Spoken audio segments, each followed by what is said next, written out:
Capas National Shrine.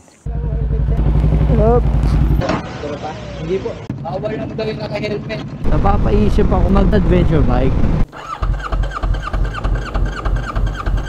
First time to.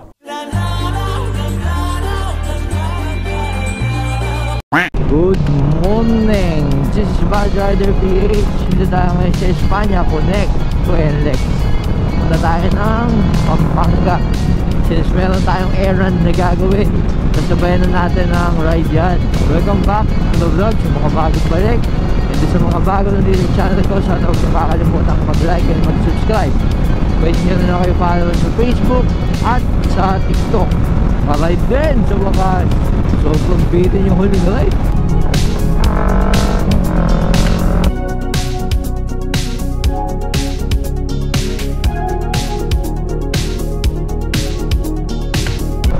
Yan, pero sarap. Grabe, lamig. Umulan nga doon sa north. Nakakainis, tabang na tayo. Sana umulan na doon. Dito wag. Dito na tayo sa may mahabang tulay. Ano mga nakaraang araw, napapaisip ako mag-adventure bike. Siyempre, pagka naka-adventure bike ka, sobrang relax, sobrang comfortable ng seat, pati yung OBR mo. Ilang araw na, patingin-tingin ako sa Benelli TRK 502X Boje na 525 DSX QJ Motor SRT 600. Downgrade siya sa displacement ng makina, pero upgrade siya sa comfort. Kung talagang hindi kakayanin ng budget, kahit second hand lang. Marami naman ako nakikita na maganda pa, maayos pa. Aside kasi sa comfort na may bibigay sa akin ng adventure bike, malaki siyang tingnan. Pero ano pa lang yun, talagang pinag-iisipan ko pa lang. Tulad ngayon, nung nag-ride ulit ako, no? Ang sarap gamitin ni Shino eh. Ang ganya kasi, yes, medyo mas maliit siya, no? Pero komportable pa rin naman yung upuan nito. Hindi naman kasi talaga siya sports bike eh. Lahat ng kailangan ko dito naman na kay Shino, and okay na okay siya manakbo. Masarap pa rin siya gamitin. For now, ay mag-test ride muna ng mga motor ulit. Siguro umpisa ako with Benelli, then makatry ako ng Boje. Matry ko rin yung CF Moto 450 MT. And syempre lastly yung SRT 600 para mas mabigyan pa ako ng gandang idea kung talaga bang gusto ko nang magpalit ng motor. Tingnan natin. Malalaman nyo, kasama ko naman kayo sa mga test ride natin, sa mga biyahe natin, no? Napakahaba. Antok. After nitong errand ko, tsaka tayo mamasyal. Ang iniisip ko, Monasterio de Tarlac eh. 1 hour away na lang yun dito eh. Pag tinamad ako, December na lang dito malapit. Ang iniisip ko yung Gintong Pakpak, pero pinayagan naman ako ni Mrs. hanggang Tarlac eh. Kaya walang problema kahit doon tayo pumunta. By the way, nandito tayo sa Magalang, Pampanga. 1 hour later. So ngayon, since medyo maluwag naman yung schedule natin, wag Monasterio de Monasterio de Tarlac. Pero hindi tayo mag-expressway. Dito tayo sa loob dadaan. Based dito kay Waze, mga 1 oras lang naman yung biyahe. Pero bago yun, kailangan natin maghanap ng gasoline station. Dito sa probinsya, sobrang relax. To Tarlac, ayan o. Ay, doon pala, pwede na pala ako doon. Pagas na ako dito. Cash lang? Opo, cash lang. Ano sir, petrol? Salamat ah. May cash naman ako, kaya lang kasi baka kulangin yung cash ko. 15 minutes later. Nakapagpagas na ako. Ganda ng view talaga rito. Yan yung Mount Arayat. Tuloy tayo sa biyahe. Thank you. Buti tinanggap yung card. Kulang din yung cash ko eh. So nasaan na tayo? Concepcion. Tarlac na ba agad to? Grabe, luwag na mga space dito. First time ko na daan dito. Stig oh.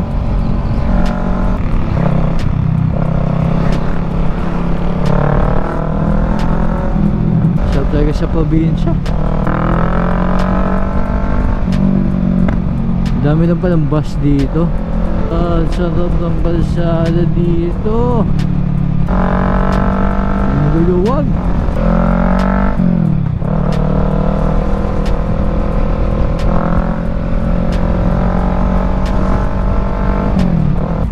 Capas, Tarlac, first time ko nga ba sa Capas?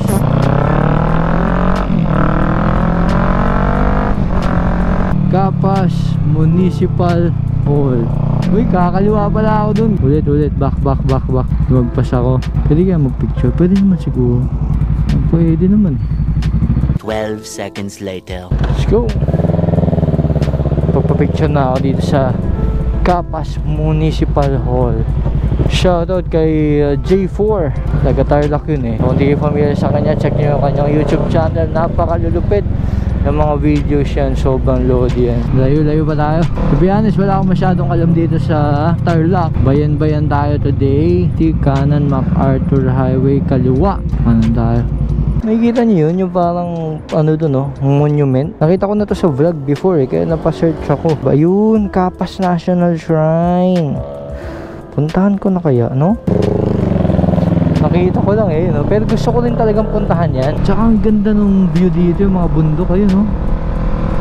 Grabe. Ayun, no? Ayun, no? Daming puno. Saan kaya entrance? Department of National Defense, Philippine Veterans Air Force, Military Shrine Service, Capas National Shrine. Tanong natin kung bukas.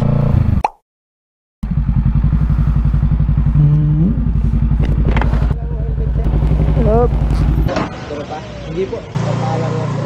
Tapos, 50 isa po. May kapihan dyan sa loob, sir. Sa kantin, sir, mayroon.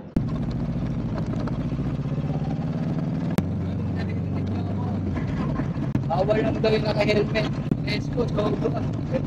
Capas National Shrine. Ito yung monument to. Stig, no? Bilihan ng kung ano-ano, souvenirs tsaka merienda. Dito ko pinagsisino. Punta tayo dun sa may shrine. Iniwan ko na iba kong gamit kasi hindi man tayo actually magtatagal dito. No? Maganda nga sana kung pwedeng ipasok dito yung motor. Eh, oh. No? Para makapag-picture. Pero okay lang naman kahit hindi. Capas National Shrine. Ay, meron pa pala mga parang pwesto doon, mga kubo. Ang haba. Doon yung entrance. Taas. And when the world shall wake again, from grim decay to growth and beauty, let no one ever know my pain. But I have done my humble duty. Amador Daggio. Tired, hungry defenders like heroes old held their ground, brave and true to the last man. Smoke of battle cleared, a crimson flood lay like a carpet on the hallowed ground. O heroes, you died not in vain. New blood picked up your cry in one united sound. Until victory, the fight must go on. Each Filipino heart, a Bataan, Juan El Raso. So ito pala mga pangalan na to, lumalabas, mga World War II veteran. Yan, merong malayong kamag-anak. Wala. Wala, Viva lang. Akala ko may salamin. Vives. Grabe, ang dami niya, no? Hanggang dun sa kabila, oh. Buti lang nadaanan ko to. Gusto ko rin talaga itong puntahan. So the Capas National Shrine was built by the Philippine government as a memorial to Allied soldiers who died at Camp O'Donnell at the end of Bataan Death March during Second World War. Wall of Heroes Memorial. So yan pala yun. Kung mainit lang yung araw kasi syempre tanghaling tapat, hangin niya malamig. So pwede pa kayo mag-picture dito. Yung mga puno niya, ang ganda. Dati dito na rin nagpunta si Sir JT ng motor. Naalala ko yung inulan pa sila. Dito sila huminto.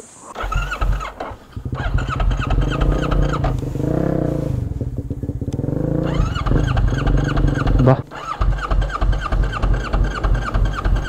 First time to.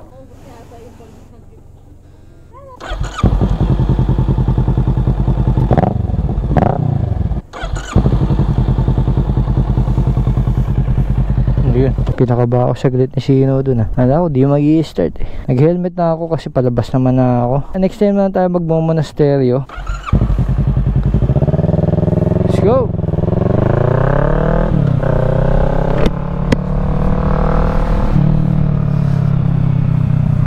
Nakapahinga ako ng konti. Ang ganda ng daan eh. Solve na rin naman ako sa ride. Pwede nang umuwi. Kasi nga meron pa akong dadaan pa ako ng Malolos. Meron akong kailangan din asikasuhin dun. Baka kasi gabihin ako kapag nag-monastery talaga pa ako or masyado akong hapunin. Dalaw kayo rito. Bawal mag-helmet sa loob. Since pauwi na ako, nag-helmet na ako, no? Magbabayad kayo ng 50 pesos pag hindi kayo sundalo. Saan ba ako pinapadaan? Pinapakaliwa ako dito. Tignan natin ha. Saan ba daan yan? Hesitex. Yun na ang pinakamabilis. Sige, okay na ako dyan. go! Hindi na ako nakapagkape. Kumaliwa tayo, hindi na ako kumanang pabalik sa dinaanan natin. Kasi meron na raw dito daan pa, expressway. Ngayon ako napunta sa lugar na to. Ang sarap talaga magmotor pag mga lugar na hindi mo pa napupuntahan. Parang adventure agad eh. Uy, kaliwa pala tayo dito. Pwede kaya? Tanong ko. Pwede. Hoho! Anong daan to? Wala nakalagay sa Waze. First time ko dumaan dito.